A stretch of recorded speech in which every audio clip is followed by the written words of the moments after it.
After several videos on the Batman animation theme, the adventure continues with Batman Under the Red Hood. Ow.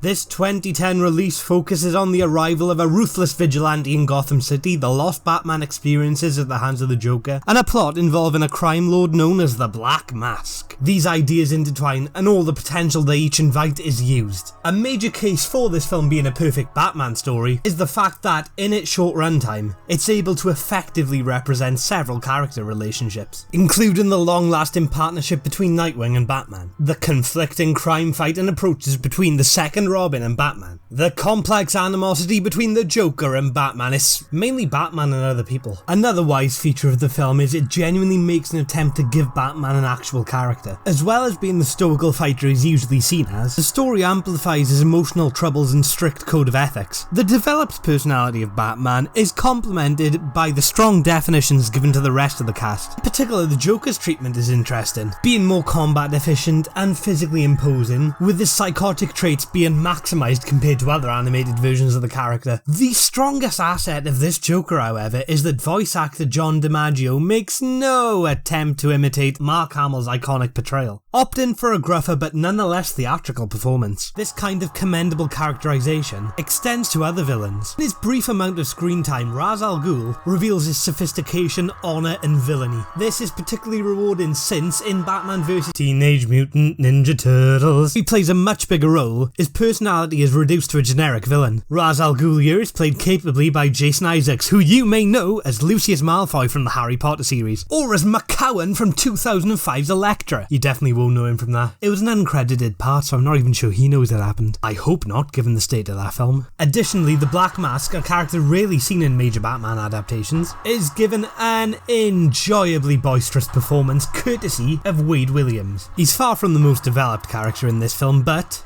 his infectious angry energy has caused him to become my 10th favourite loud character whose mask is formed to their face. The first being the Mask, of course, and the others being undecided. Any conversation regarding the antagonists in this film would be incomplete without mention of the titular Red Hood, a complicated, troubled, sympathetic character with a personal connection to the Caped Crusader, who maintains a sense of menace through his use of firearms and advanced hand-to-hand combat skills. He's played by Jensen Ackles of Supernatural fame, who provides the character with all the invested conviction that's needed for the role. However, to truly understand the Red Hood's greatness, his identity needs to be revealed. The story is well known, but for anyone watching who is unfamiliar with Batman lore, here be a spoiler warning. They begin in 3, 2, 1. Red Hood is revealed to be Jason Todd, aka the second Robin, who was killed by Joker early in the film. We learn that he was resurrected by Ra's al Ghul, who viewed his death as an unnecessary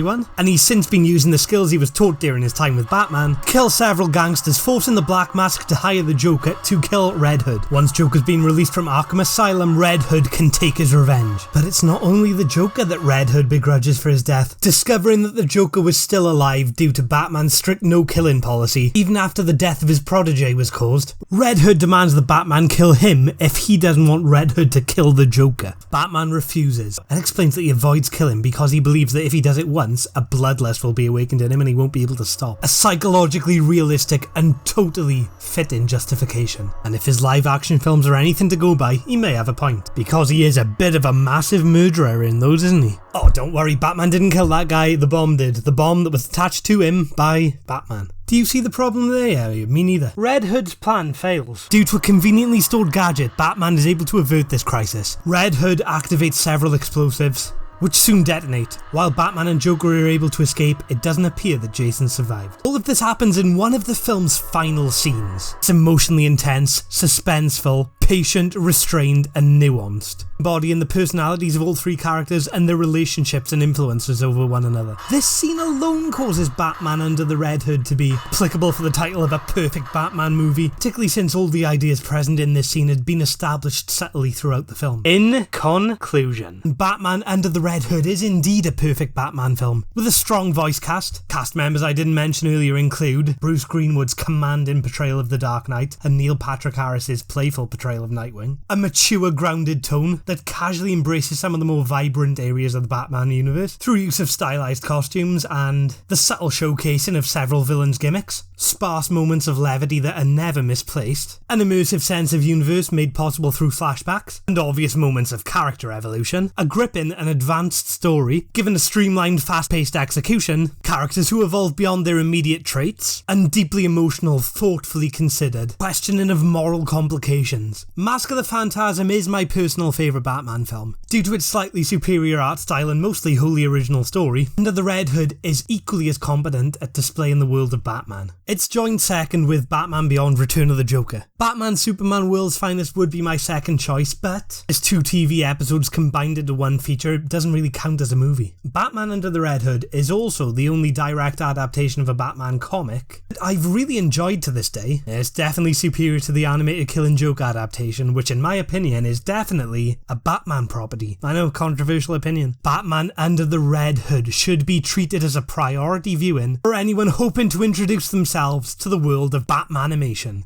Yeah, this is a good top, this. All the cool people are wearing it. Doesn't explain why I'm wearing it though, does it? Anyway, thanks for watching this Batmanimation video. There have been a few more on the topic, and they will all be linked on the end screen. And if I don't see you next time, I'll sing you the Red Hood.